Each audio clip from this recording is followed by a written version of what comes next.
Welcome to the Running for Real podcast, where each week we bring you a conversation designed to help you create positive change in your life, community, and planet. It's a collective of conversations about running, the climate emergency, and social justice. Running for Real is for the brave, for those with courage and vulnerability. United by our love of running, we're driving momentum towards some of the really tough challenges we're facing as humanity. So come join me, Tina Muir, and let's get started.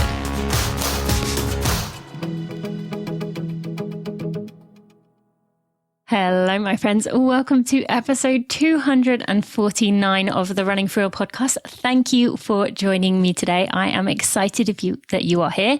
If you're a first-time listener, welcome, and excited to get to know you. You have 248 plus more episodes to go through. If you are a loyal listener, thank you. Welcome back. A lot of the episodes lately have been more on the serious side. We've been covering a lot of social justice stuff and just having those deeper, uncomfortable conversations. Today, I wanted to make things a little more fun, lighthearted, and I know you really enjoy those conversations where you're just getting to listen to some people have a conversation. And so I thought I would invite two of my good friends onto this show, but many of you may not know that these are two of my good friends or may not have seen them before, but we just have this amazing dynamic, and it is fascinating what you're going to learn in this episode, how totally different tracks can actually have pretty similar tie-ins together. It's really, really interesting. And I am very excited that I will be introducing you to Sabrina Little and Sara Mahoney.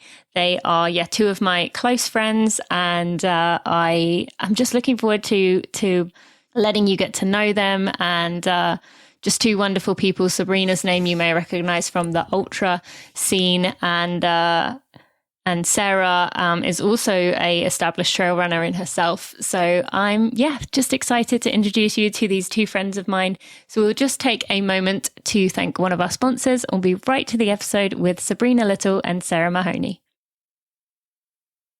Thank you to Momentous for sponsoring this episode of the Running for Real podcast. I am really enjoying working with this company. I feel very good about the steps that they are taking. I feel like they care about us as athletes. They have that mission of these no compromise products and tools that support an endless improvement of personal performance. That doesn't mean you have to be an elite athlete, although Emma Coburn, Molly Seidel are two of the big names of people that they work with. But it's for everyone. It's for all of us, those of us who are getting up early to do our runs. It's for, Alex Honnold, the climber, is using it. They really have found a way to create a performance product without it adding a ton of extra stuff. And by the way, Momentous has a pretty cool podcast. I have actually been a guest on it, so maybe I'm a bit biased. But they have a really cool podcast that you should definitely go check out. It is just really enjoyable conversations from their founder. And it's just something worth listening to. There are episodes from some of those elite athletes that I mentioned earlier. And then it comes to the products. I've told you about quite a few of them: the collagen peptides, the performance creatine, the elite sleep. And I recently told you about Brain Drive and how I use that in the mornings to get my work done and to be able to concentrate and focus. Brain Drive is optimized to help brain function, memory, motivation, and your long-term brain health. And you can go to livemomentous.com and use code TINA to get 20% off your order. As I've said before, I really vet the companies I work with. I find it very important to, make sure I feel good about them. And then also I push them. I am always making suggestions and asking about things, and I like to be kind of an advocate on behalf of all of us. So I will continue to ask the companies that I work with to keep taking steps forward and keep pursuing progress themselves. So I'm quite proud that I am able to do that. I want to take a moment to remind you one more time: livemomentous.com. Use code TINA for 20% off your order. Sara, Sabrina, my dear friends, I am so excited you are joining me here on the Running for a podcast. Thank you for being here, both of you. Thank you for having us. Yeah, this is going to be fun, and it's very random. I'm going to make this very casual, but people tend to love these episodes because they're just like people feel like they're just eavesdropping on some friends discussing things. So I want to begin with people listening to this might be like, so like, why are you three talking? And what they don't know is that we do talk quite often. When I lived in Kentucky, you two were some of my closest friends, and we'd meet up often, sometimes individually and sometimes together. But yeah, it was a very random situation. I lived in Lexington. Sarah, you were in Louisville, still are. And Sabrina being in Moorhead, which is where my husband was working. And for someone listening who has no idea what Moorhead, Kentucky is or where that is, can you explain just how random that is that you and my husband, Steve, and you and your husband, David, ended up in Moorhead, Kentucky? Yeah, I think anytime people ask me where Moorhead is, I tell it wrong. I've been corrected by Kentuckians a lot because I thought it was in Eastern Kentucky, but people say that it's not.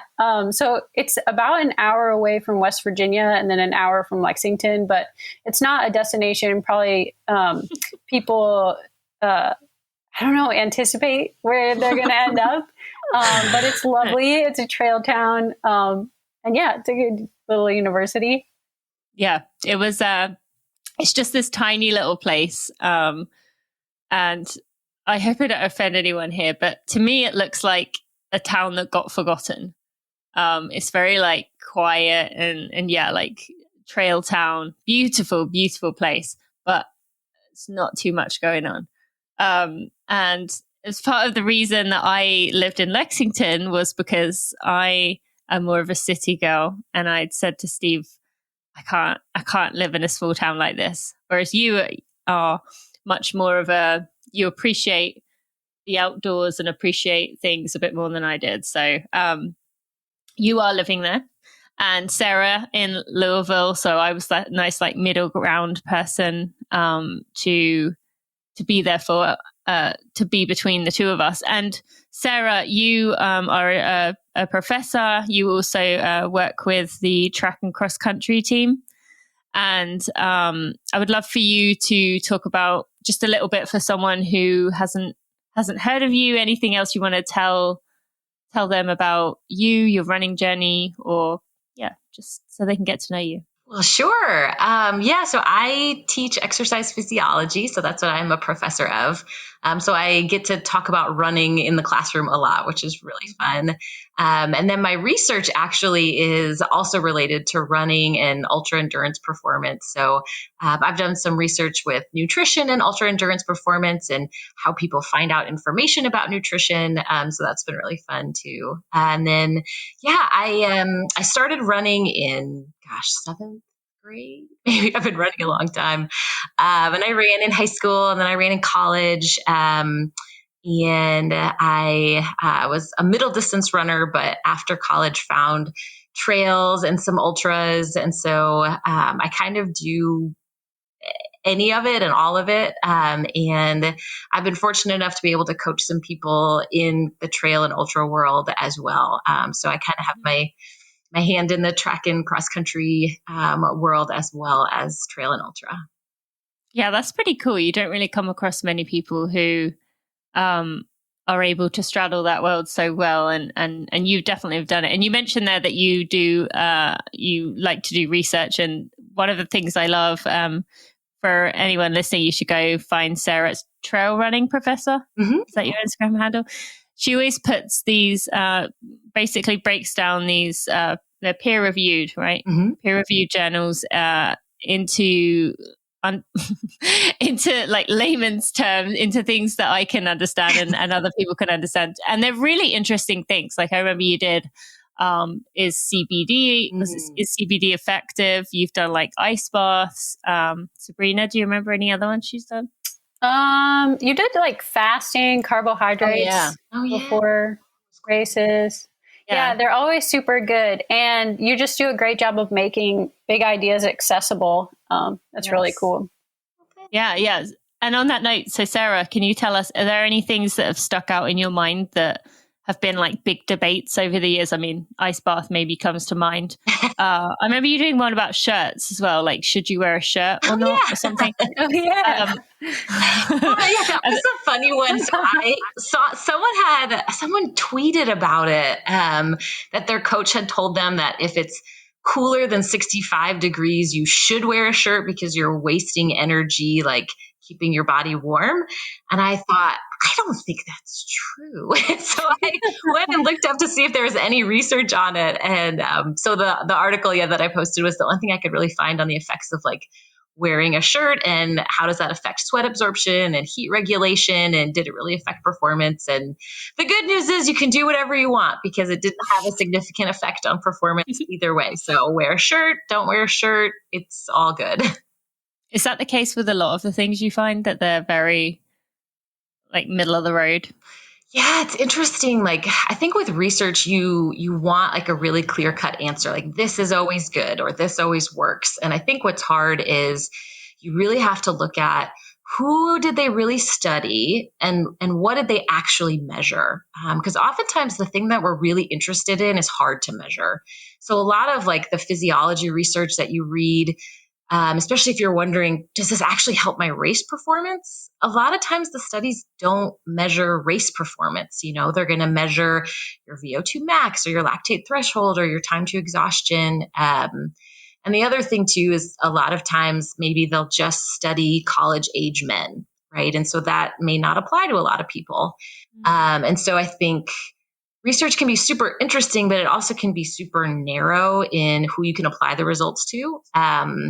And it can just take a while to really come to a big conclusion, like, yes, this works, or no, it doesn't. It just takes a lot of studies to get there.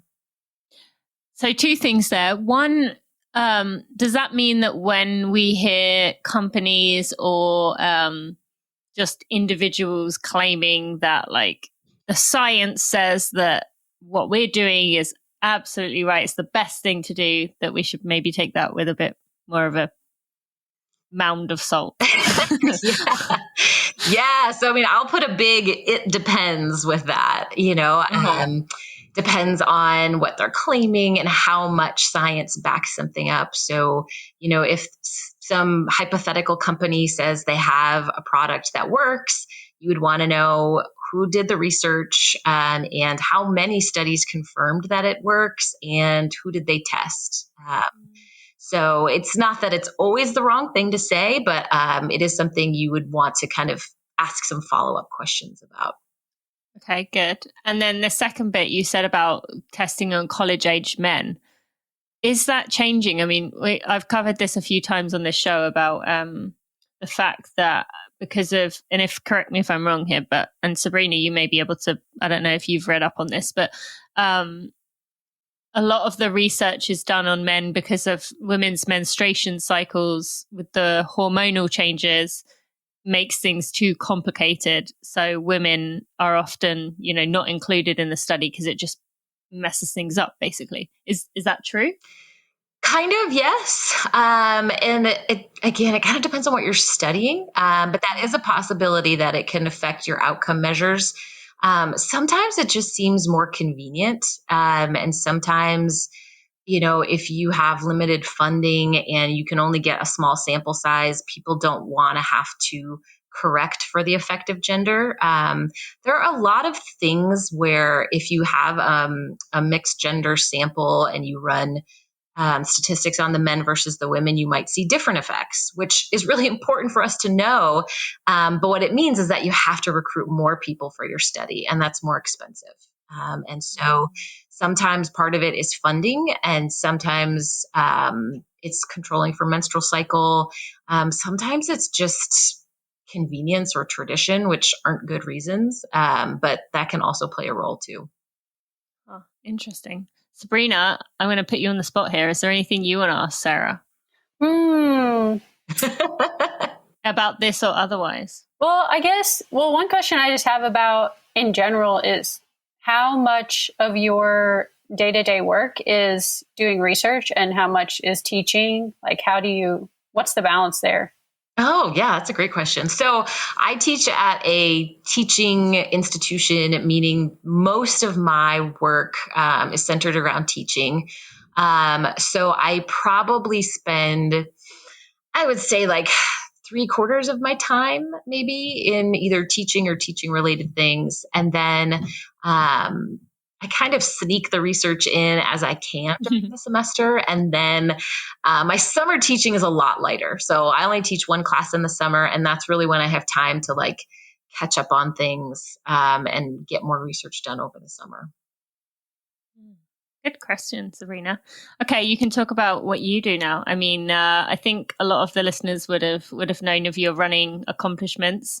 And I actually seeing the two of you there and knowing that we're talking in a more like structured way than we usually would, is weird thinking how like opposite what you do is. I mean, from my take, ends of the spectrum. And I hadn't really thought about that before. Like, I love how the three of us have just become this little group, but we all are just totally different in the things that we do. So it's pretty cool. So Sabrina, what would you like to say about the work that you do? Yeah, so Sarah does the practical and I do the theoretical. So I'm a philosopher by trade. So I run for Hoka, but I'm a philosopher. And these days I'm teaching at Morehead State University. A lot of my writing is in character development and virtue ethics. I do some moral psychology as well. I just love my work. My balance is, I guess, probably similar to yours. During the semester, it's hard to make space for writing. I try to set aside probably 2 days a week of just intensive research and writing. And then the rest of it, I'm grinding through teaching prep, which is probably my favorite part of the job. I mean, in philosophy, we do a lot of great books. So it's reading things that people have read for hundreds of years and then asking great questions about who we are and what we're doing here and getting them to ask questions about what it means to be a human, which in life, we don't often pause to ask those questions, except maybe when we're on the trail or running. So yeah, it's fun that Sarah and I both we're in very different disciplines, but it seems like both of our disciplines inform our self-understanding as athletes, which is pretty cool. Yeah, it definitely is. Do you think that's one of the things that initially drew you to running, was that philosopher mind of that? Especially long distance running gives you that space to ponder those questions. Yeah, that's a good question. I'm not sure because I think, so I've always run and I ran before I was a philosopher. But I think the dispositions that support who I am as an athlete and the ability to stay on something, to stay with a task, like to run for so long, is the same disposition that supports who I am as a reasoner in asking questions and sticking with that question. So I think through, I guess, I don't know, it sometimes feels continuous, like the kinds of questions that I'm asking and running and the kind of questions that I'm asking in my work are of a similar character. Or I'm interested in human defects and like excellences, and then I'm encountering my own defects and hoping to build excellences while I'm running. Well, you certainly seem to be doing that, and I guess I would firstly direct people to Rambling Runner Matt Chittum's interview with you to learn more about what you do. Matt was just having the best day of his life, asking you all kinds of questions about your work, which was really cool to hear and interesting for sure. I thought so. As I've mentioned, the three of us do talk. We FaceTime and we just catch up every few weeks. And the original reason that we decided to jump on a call, the three of us, was I was asking you both about FKTs. And I thought that maybe other people listening have been hearing this like me and not really understanding what it means. You know that FKT means fastest known time, but I don't know who wants to explain this. You can point at each other and decide. But like, I'm just going to ask some of the They're both pointing at each other. Some of the basic questions I can take turns asking you. But like, what's the difference between a Strava segment and an FKT? Like, I understand the Strava segment's like 0.4 of a mile, like 0.04 of a mile, or like 4 miles. But like, why aren't they Strava segments? Like, why doesn't someone make it a big Strava segment and then someone go for it? Like, what's the difference there? Do you want to go, Sarah? Because you just said a couple. Yeah. Sure. So part of that is, the organization and the verification of them. I mean, it's the same sort of idea. It's the same concept that there's a given route and you can run it whenever you want, and you just record with GPS and maybe other things depending on the route that you're doing, and submit that data as the person who's done it the fastest. So I think there is definitely overlap. Like, there are some Strava segments that are FKTs, so they don't have to be mutually exclusive. But I think part of it is, if you want to find an FKT, there is Fastest Known Time is the website that you can go to that organizes where they all are across the world, which is really cool. If you've been watching the website over the past year, there used to be just like a few dots, and now it's everywhere, which is really exciting. But yeah, when you submit to create a new route, they ask for not only like your original GPS file, but then some notes about the course and some pictures if you have them, just to kind of document the route that you've established. But the idea, I think, is more that it's sort of almost like a destination, like it's a exciting or meaningful route that you would travel, rather than, like, I think a Strava segment can be, tiny little pieces of a run or really short like sections of road or something, whereas an FKT, it should be this whole kind of experience. Like, all right, let's go and do this one route or this one road. And so I think there's maybe a little bit more kind of formality and sort of grandeur around an FKT. Yeah. So is it you would start at a trailhead and then run that trail, or run that, like you said, that route? So it's more like, I'm just thinking, like, couldn't I go out to like some trails near me and be like, I'm going to set an FKT for this loop and just make up my own loop so that I could get that FKT in theory? But are you saying it's more kind of like, let's say a trail has a 3-mile loop and a 4-mile loop and a 6-mile loop. You couldn't say, I'm going to do the 3 and then the 4 and then the 6 because someone else did the 6 and then the 4 and then the 3. Like, yeah. See, I know I'm getting really confusing here, but I'm just, my little brain can't figure this out. There are some routes that are probably more natural to FKTs. Like if there is some, I don't know, some route around a mountain or something. Yeah. But I've seen some pretty ad hoc FKTs that people just kind of strung together some trails. And it's kind of, well, that's the thing about FKTs, they're personal significance. And so if that little 3 and then 6 and then 4 route that you put together is significant to you, I'm sure you could put it on the website, and I'm sure somebody else would come and tackle it. Yeah, someone else is like, stop making up your own routes. I'm gonna nip this at the bud right now. Get rid of you. Yeah, I've had people doing that a lot with Strava segments, like quite competitive getting on. So yeah, okay. Was there anything else that I had a question about with that? No. So there's the website fastestknowntimes.com. Is that what you said? And that's where you can look it up. So and there are maps on it, so you can search in your area and find the routes that other people have done. But it would be along like a marked path. Like someone couldn't say like in England we have like fell running, which is basically you say, I want to run to the top of that, and you point at something in the distance. This is along a like carved out path. Most of the time, but not always. So there's a famous route in Colorado called the Nolan's 14, Nolan's 14. Right. It strings together a bunch of 14ers, and you can take whatever route. So some of the routes are, I don't know, like 90 miles, and some of the routes are like 110 miles, but are more runnable. So you can make your own route for those, I think. Thank you to Athletic Greens for sponsoring this episode of the Running for Real podcast. Athletic Greens, you have been a lifesaver for me. I just love that I can go about my day knowing that I have all my bases covered, even if my nutritional choices that day don't end up being ideal, which they have been less than ideal for quite a while now.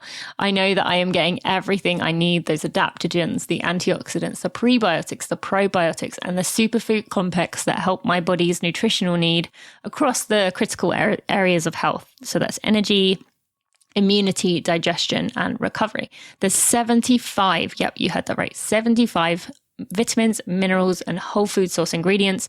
So you would be hard pressed to find a more comprehensive powder or supplement on the market. There's the antioxidant equivalent of 12 servings of fruits and vegetables, including those hard to find ingredients and the high level of antioxidants that will boost your immunity.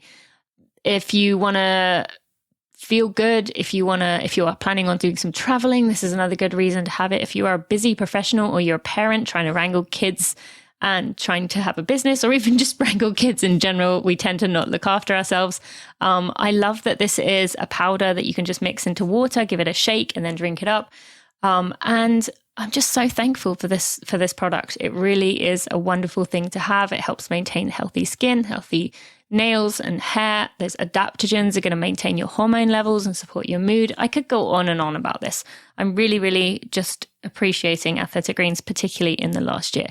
So you can go to athleticgreens.com/Tina to get a 1 year free supply of vitamin D plus a few travel packs for free.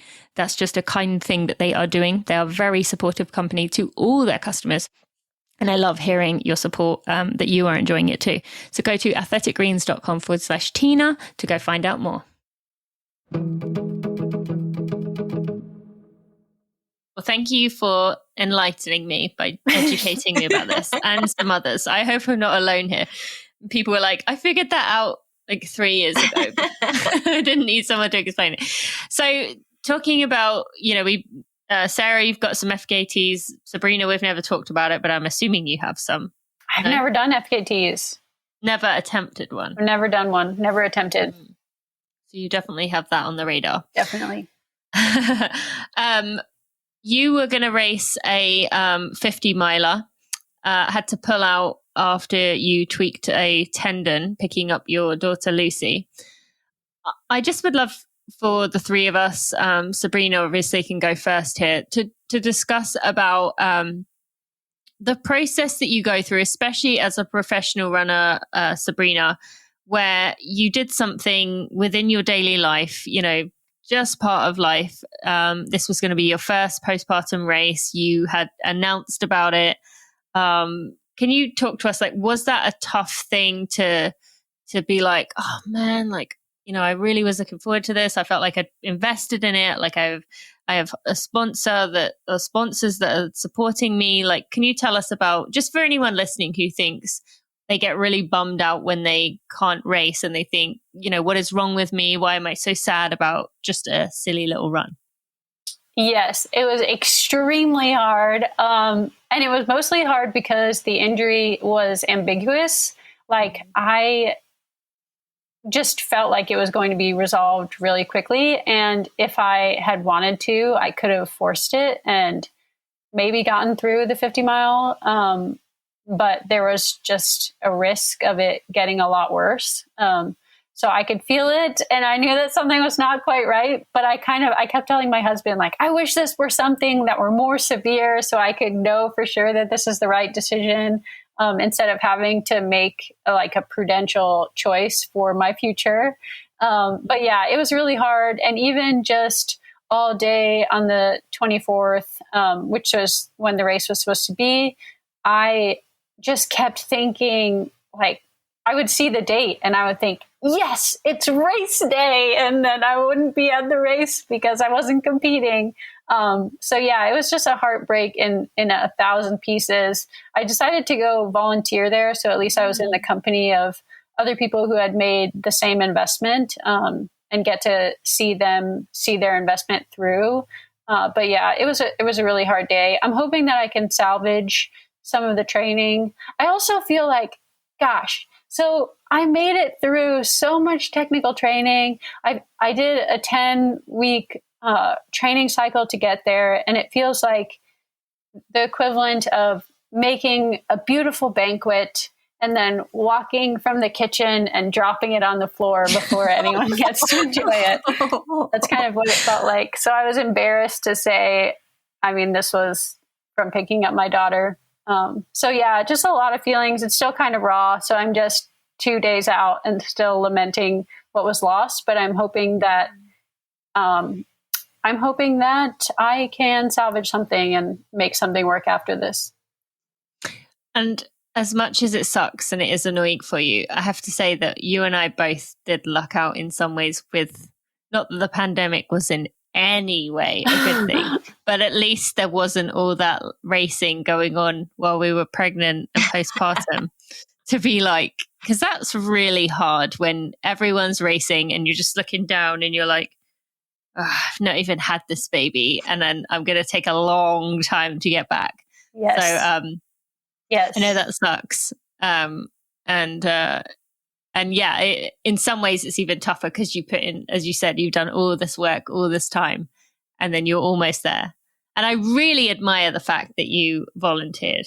So actually, before I pass this over to Sarah and ask her thoughts, would you encourage people to do that? Because that seems incredibly painful, to be going to the event that you were going to be running at, to be around other people, seeing the first place person come past, seeing people out there. As painful as it was, would you encourage people to do that just to still be in it? Yeah, I think so. The alternative is just to think about how sad I am all day and tell my husband how sad I am all day. So it was David that kicked you out and said, don't volunteer? No, but he was probably happy that, because I still got so much of competing in a race is, I mean, so there's the competition part and the pursuing excellence for its own sake and, everything we do out there. But so much of it is also community. And so still having the opportunity to be with the community and have the opportunity to talk too much about how you tie your laces and whatever gear still was a joyful, I guess, way to spend time instead of just lamenting on my own. Yeah, that makes sense. And so you would encourage anyone who does injure themselves, if they have the opportunity to go help out, that would be a better thing to do than yes, absolutely wallowing.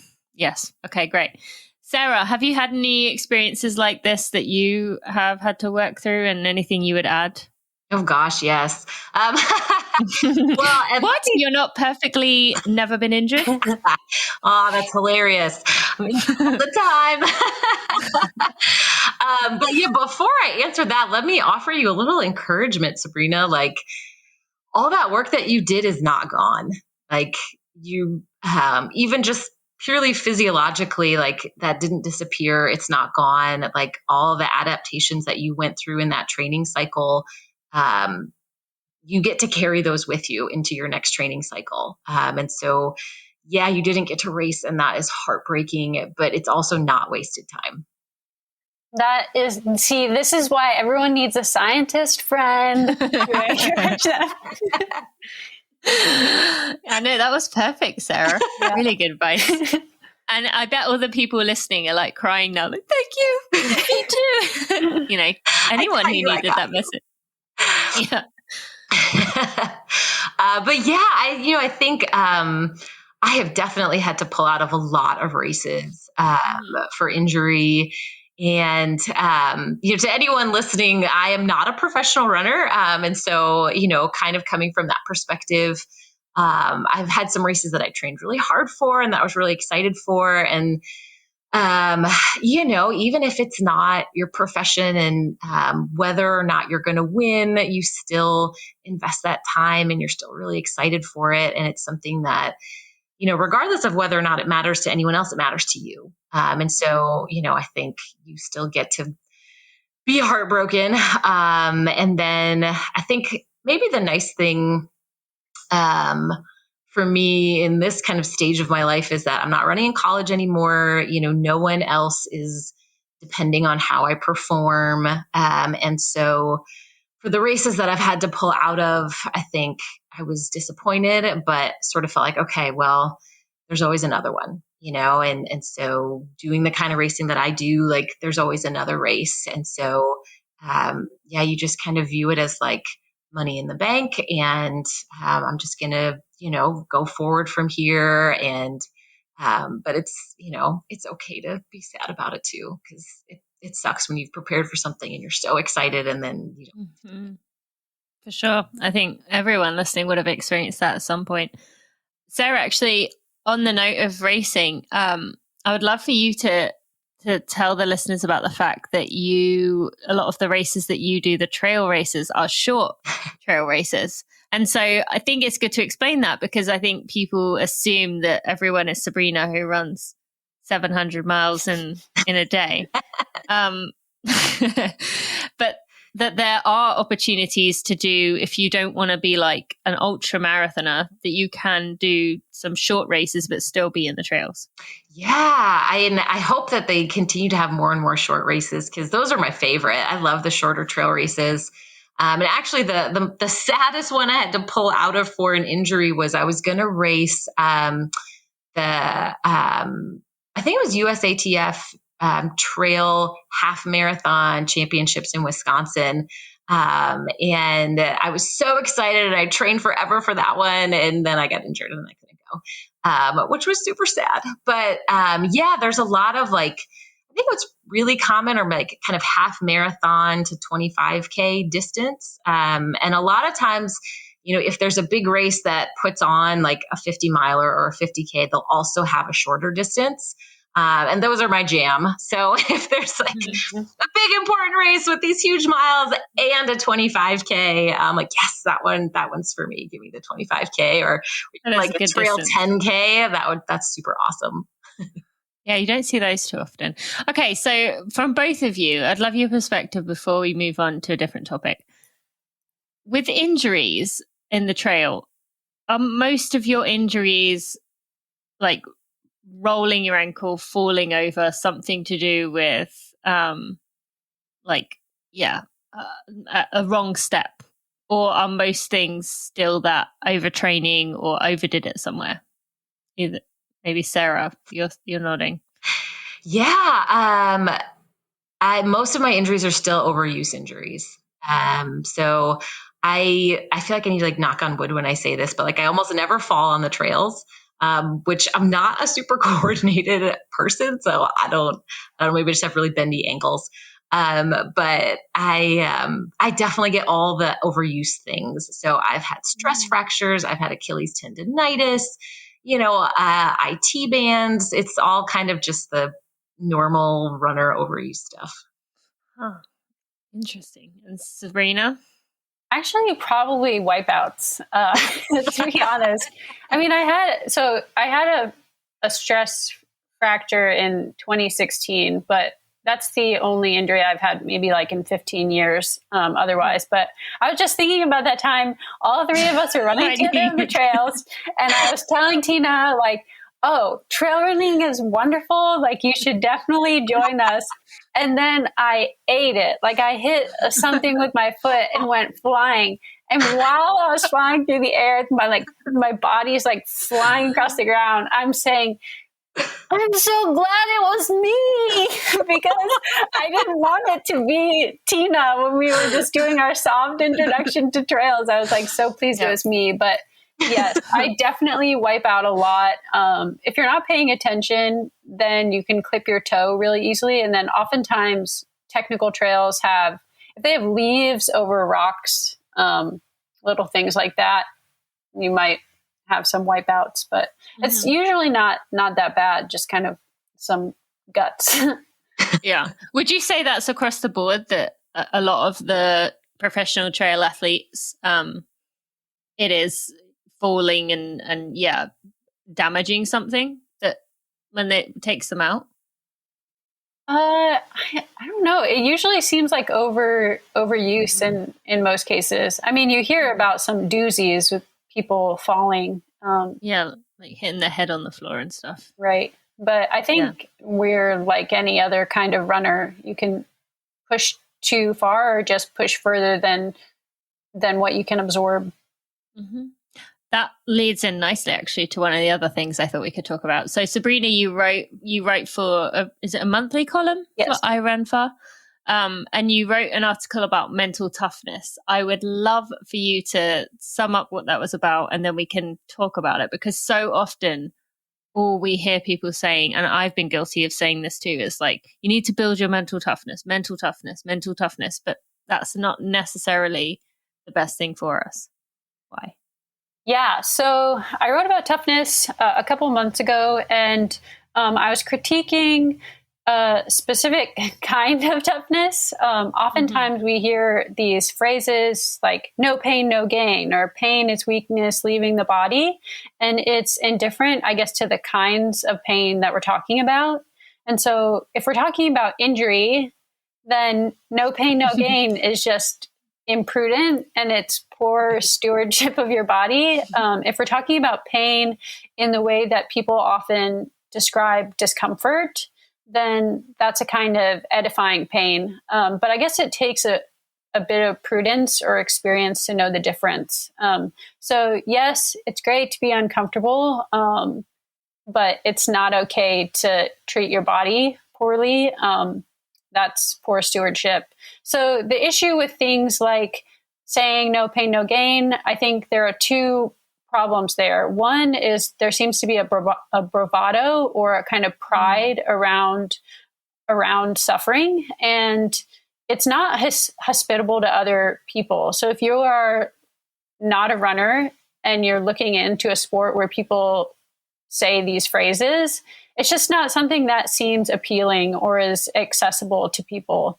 So oftentimes I frown upon people saying things like that, because I want more people to run and have the possibility to be edified in this context. And that just sounds like something I wouldn't want to join if I weren't a runner.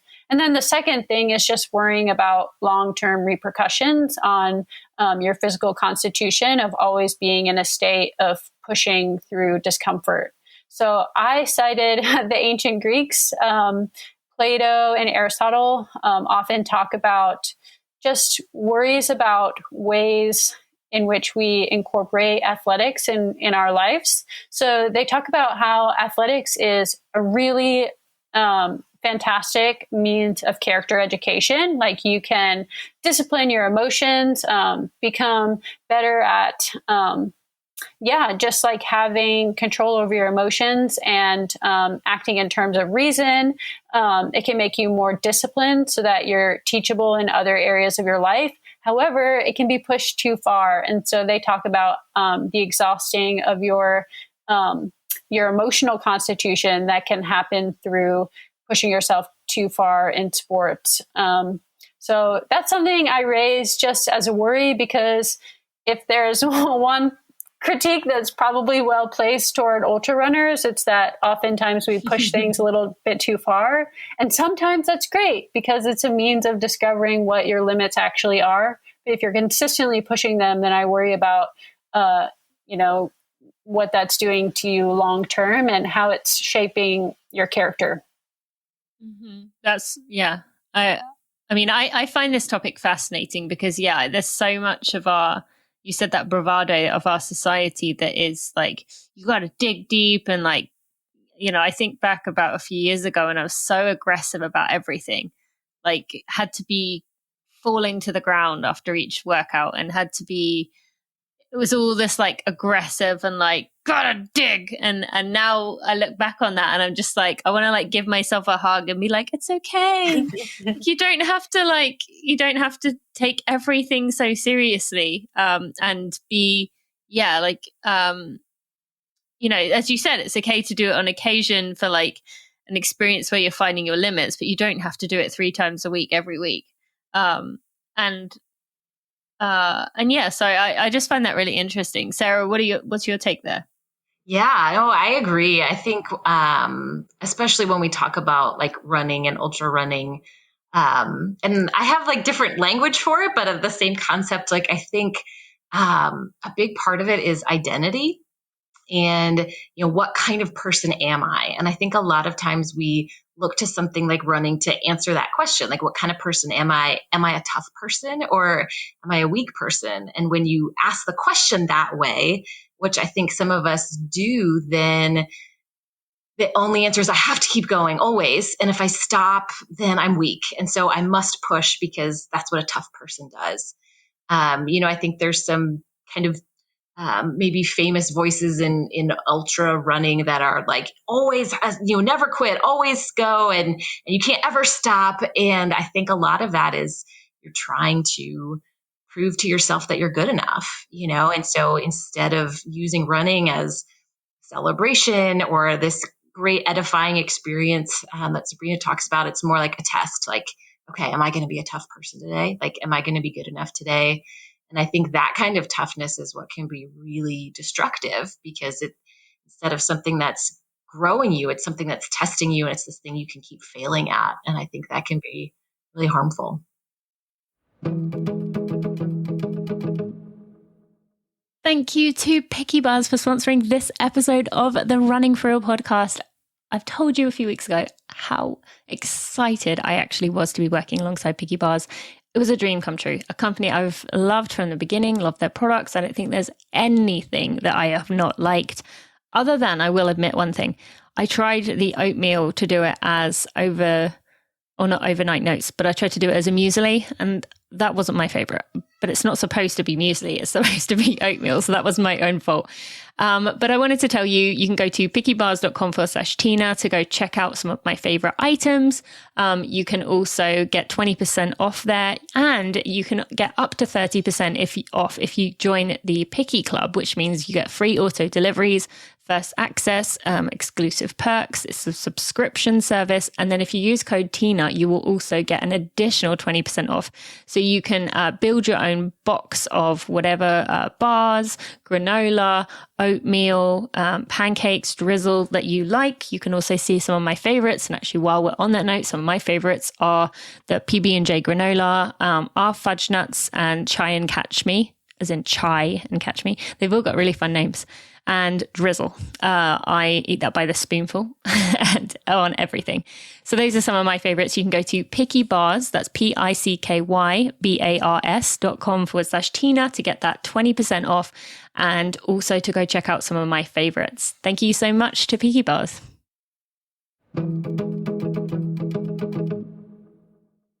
I think there's some kind of maybe famous voices in ultra running that are like always, never quit, always go, and you can't ever stop. And I think a lot of that is you're trying to prove to yourself that you're good enough, and so instead of using running as celebration or this great edifying experience that Sabrina talks about, it's more like a test. Like, okay, am I going to be a tough person today? Like, am I going to be good enough today? And I think that kind of toughness is what can be really destructive because instead of something that's growing you, it's something that's testing you, and it's this thing you can keep failing at. And I think that can be really harmful. So how have you found the balance then, Sarah, with that within your own running? Yeah. It took me a long time. So, I would say like when I ran in college, it was like every workout was a test, and am I good enough? And, it's interesting that running can teach you really cool things, like you can learn that you were tougher than you thought. But I think over time, it was kind of a realization that, none of these outcomes were important to anyone but me. Like no one else knows what my 800-meter PR is. Like, who cares? It's fine. Like I got excited about it, but it's not objectively important. And so then I think when I started running just for myself, you kind of have the time and space to think about what am I doing this for? And why do I do this and why do I like it? And so I realized that I just found joy in running hard. I think running hard is really fun. And so I think, but it took, for me, I had to kind of take the pressure off. So if I wasn't on a college team anymore, it wasn't for someone else's objective. And kind of like a lot of slow learning self-love, which, I mean, I know it's maybe a little woo-woo for a scientist. Oh, but I'm all about that. Keep going. Yeah, I think that was huge. Like, I think my running improved actually a ton when it was more like, instead of approaching it like, am I good enough? Like, is this going to make me tough? Like, no, I am. And like, hey, this will be a cool thing I get to add on to my life. Yeah, I love that. Sabrina? Oh man, I just want to sit with Sarah's answer for a while. Go for it. We can have minutes to take it in. Yeah. I think, okay, so it kind of depends. So Aristotle talks about how we are all warped pieces of wood, right? And some people are warped in one direction and you might be warped in the other direction. So if you're looking at something like toughness, if you incline to be a little bit too tightly wound, or you're always like trying to push the envelope, there's a different answer for how you should treat yourself than the person who's on the other side and is prone to just be lazy and doesn't want to engage in any of the work at all. And Aristotle talks about how you should pull yourself in the opposite direction to correct for whichever way you're warped. And then you get closer to what the virtue is. And virtues are like these qualities that permit us to flourish, right? And so I bend in the direction that Sarah bends, which is to take everything too seriously and to have to, like, I don't know, prove to myself that I can, just like continuously every day prove to yourself that you're good enough. And so pulling it back in the other direction, making sport stay fun, has been something that I'm working on. So, yeah. Do you think, and I'd love both of your opinions here, do you think that we can reach that point? Like, I feel like I've got there for now. I don't know if I'll keep it, but for now, I feel like I'm at a point where I feel very like in the middle of where I should be, having been way too extreme.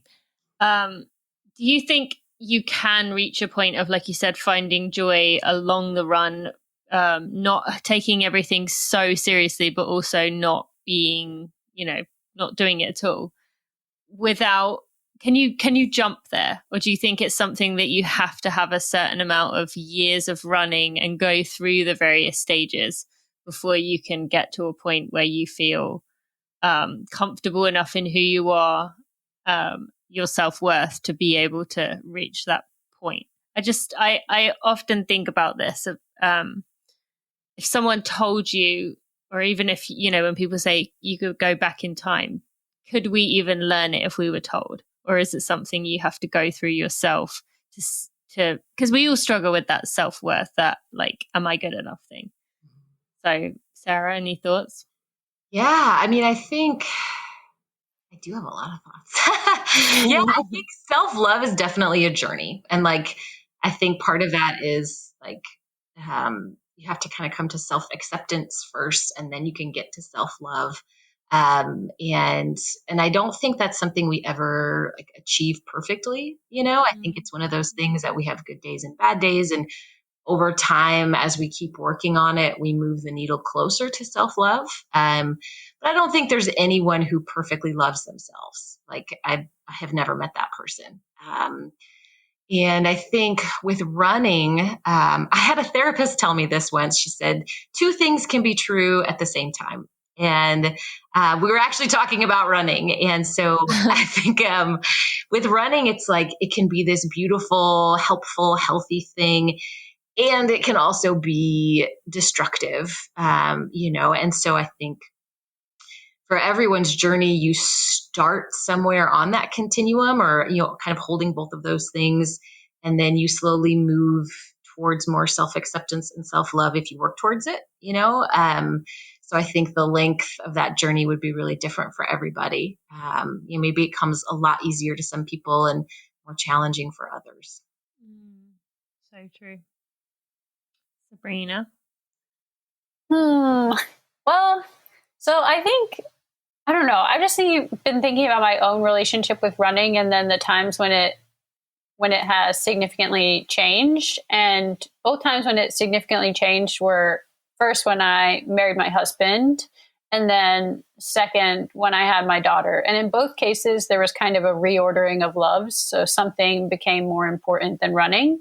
And so it's not that I've really done a ton of work within running to make my relationship with running better. It's just that it's become less important to me in the grand scheme of where I put my priorities. And so on a daily basis these days, I spend more of my time thinking about, like, I don't know what my husband's up to, or how I can help my daughter, or what's the next thing to do, or does she need to eat, or what's going on there. And then running kind of works itself out. I don't spend time like dwelling on workouts or poring over my splits anymore. It's just something that has become like truly leisure. And it's only because I love other things more than I love running now. Yeah, that makes sense. And I think that's probably, we all get versions of that, right? Even if it's not kids or being married, it's we all have things that come along in life that will bump running down the list, even if we typically have been someone who running was always first. But yeah, it's just an interesting thing to think about, and something that I've reflected on a lot. So one final thing I wanted to cover, again, another article you did for I Run Far, Sabrina, was about admiration. You were talking about Des Linden breaking the world record in the 50K. But then you took it on and said we should move beyond saying, oh, that's cool, that's amazing, and then get on with your day. But you can actually use things like that to, reach excellence yourself. So could you maybe explain what the, summary of the premise of that was? Yeah. So anytime there is someone who is an excellent person and you appreciably perceive them, or you see what they did as excellent, there are a number of responses that you can have to it. You can envy them. You can feel kind of awe, such that they seem otherworldly and it doesn't really make a claim on you. Or you can have what Kierkegaard distinguishes between either mere admiration or imitation. Mere admiration is just feeling kind of pleasant feelings toward the person who's excellent, and moving on unchanged. And imitation acknowledges the excellent thing as making a claim on you, that you should be likewise excellent. So when I was following Des Linden's race, her event, and I was looking at her splits, I was so impressed. And just kind of, I had that feeling. I had the admiring feeling that filled me up. And I was like, wow, that's so impressive. And then I just went to put my computer away and was unchanged by it. And I write in exemplarity, like I write in admiration, and I was unchanged by it. And so I just remembered Kierkegaard there. And then so I started to think about, well, how do I make Des's excellences my own? So there's actually a process of imitation. Like children imitate naturally. If you look at them around their caretakers, they often imitate facial expressions. They imitate just sociality in general, like emotion matching. They'll, carry themselves in the same way their parents do. And then we get older and we become a little more circumspect and we stop imitating. We stop, like when we see someone excellent, we're just like, oh, that's nice. But we have our own habits in place. But really, we should continue to imitate. And so what does that look like? Well, it looks like figuring out what is excellent, what is imitable in that excellent person. So what are the qualities that Des has that I see as admirable and that I can personally practice or put on? And so I can't necessarily put on her aerobic efficiency because she's far beyond me in terms of her natural province or the talents she has. But I can put on her determination. I can put on her perseverance and other qualities of mind. I can even emulate aspects of her stride that seem efficient. And these are things that I can practice. So it's figuring out what they are, naming them, and then actually practicing them. Aristotle talks about how we acquire virtues in the same way that we acquire other practical skills to a certain degree. So he says, men become builders by building and lyre players by playing the lyre. So too, we become just by doing just acts, temperate by doing temperate acts. And so when we think about virtues, it's actually quite at home with who we are as athletes, because every day we go outside and we practice things.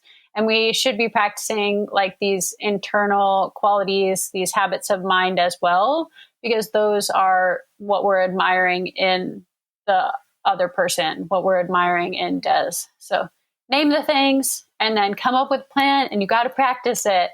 And once you practice it, it becomes your own character. So how does that work with how do you not end up at a place where you're then looking at these people and saying, wow, that's amazing. Okay, I need to improve this because I'm not good at this. They do that, I need to do that. They do this, I need to do this. And making it this big high pressure situation as to like, wow, I've got a lot of work to do.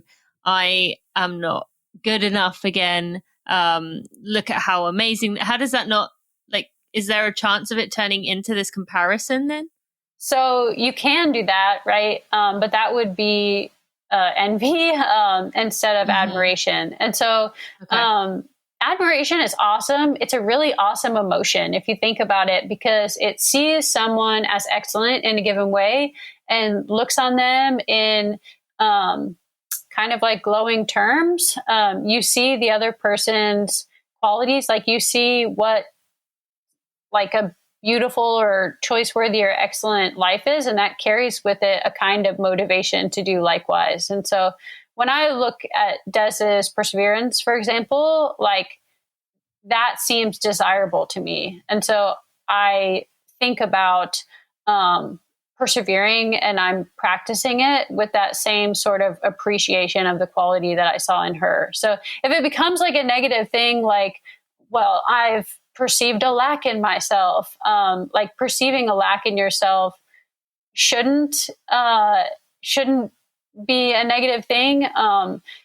Kierkegaard actually calls that, oh my gosh, he compares it, he says there's happy self-surrender and unhappy self-assertion. So in that case, you're asserting yourself and you're like bothered by your defects, but you don't have to be. That's actually envy. Oh.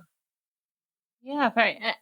And are there any other ways that someone would know that they're envying someone versus admiring them? Is it just like you said, that filling up your cup kind of feeling? Yeah. So if you have envy, oftentimes you can tell that you are envious towards someone who's excellent. If you would be happier if they weren't excellent in that way. So it's not just that you are upset that you don't have the quality yourself. If they did not have that excellent quality, you would be just as happy as if you yourself had that quality. Yeah, love that. Thank you. Sarah, do you have any questions for her after that? Like anything else you want to know about that? Well, yeah. And I think what, I love that you talked about this because it's actually, there's super cool research about this exact idea. You two are awesome. Look at this.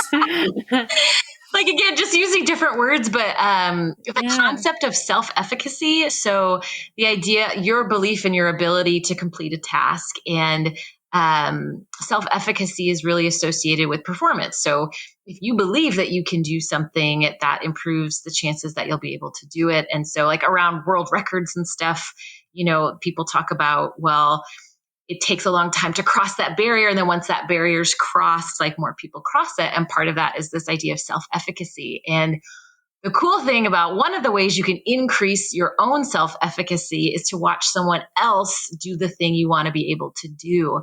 So if I watch Sabrina run 50 miles, what actually can happen is that makes me think, it's possible. Like maybe I can do that So too. true. And so this beautiful admiration, like when Sabrina watches Des run a really fast 50K, like that can also manifest in your brain, like, but it's possible. Like if she can do it, I could probably do it. And it actually increases your self-efficacy, which again is totally what you're talking about, but just using different terms. Oh my That's goodness. so I love cool. that. And that just describes ultra running in a nutshell. Like, oh, they can do it. I can do it too. That just happened like globally. And now everyone's ultra running. That's so true. Do you know that my thoughts jumped as well to Billy Yang's 100 mile video? Because I remember like just my mind exploding on the idea of that, but then watching that and seeing him struggle, but then get through. That was the first time I ever remember thinking like, could I? And, before it was like, how is that even, I just couldn't even understand how you would do such a thing, Sabrina. See, I just love this conversation. I love you both. I admire you both. And I want to thank you so much for coming to join me today. You can tell the listeners where they can go find you, because you definitely should go follow along with these two. They are beautiful human beings, and I'm just so glad to know you both. So, Sarah, where can people go find you? You can find my Instagram at Trail Running Professor. I'm on Twitter too. I think my handle's just Sara Mahoney 11. It's not as cool. And Sabrina? I'm just Sabrina B. Little at Twitter and on Instagram. Okay. Well, thank you both. I just appreciate you and loved having you with me today. Thank you for having us. This was so much fun. Thanks for having us. Before we end this episode, I just want to take a moment to shout out my podcast editor, Jeremy Nessel, who has done such a wonderful job of looking after my podcast, taking out all the mishaps in the episodes, while still keeping in the vulnerability and the realness and the rawness of the conversation. This is not one of those podcasts where I take out the ums and the ers and the sometimes the delay in words, because I think it's very important to keep that authenticity. We're surrounded by perfected and manicured everything, and I think it's really important that Running for Real stays that way. So thank you to Jeremy for your work. I also want to thank Maria Vargas and Amber Moore, who are also part of my team. They've been a big part of this community and me being able to build this brand. So just want to give them a shout out too. All right, let's get right back to the end of this episode. I just adore those two women. What role models, and how interesting is that you could come to the same conclusion, the same, not thinking, but they just align very well. Philosophy and science. It's really two things you wouldn't think would work well together, but they do. And I am really thankful for both of these women's friendship, their guidance, and just being two people in my life I can rely on. So I hope you enjoyed that intimate conversation we had there. And I want to thank you for listening today. So I want to take a moment to thank our sponsors. Be sure to go check those out. When you go to get something from one of these links I mentioned, you are supporting me. You're also supporting a company that I have vetted thoroughly and believe in. I am very, very picky on which brands I work with. And so if I am saying I like these brands, I really mean it. And I use their products every day, even if quite often I end up buying myself quite a lot of their product myself, because I feel like I don't want to take advantage and get a lot of, get them to give me things all the time. So I end up buying it myself because I believe in it. So I want to take a moment to thank Momentous. You can go to livemomentous.com and use code TINA for 20% off your order. Also to Athletic Greens, you can go to athleticgreens.com/TINA to go get yourself a 1-year free supply of vitamin D. And finally, thank you to Picky Bars. If you go to pickybars.com/Tina, you can get 20% off your order. Or if you sign up for the Picky Club, which is already a discount, of up to 30%, you will get an additional 20% off with code Tina. You can check out some of my favorite items, and they're just delicious. So be sure to go check that out. Thank you so much for supporting me with going to get those products, and I will see you on Monday for another guided run. Thanks so much for listening.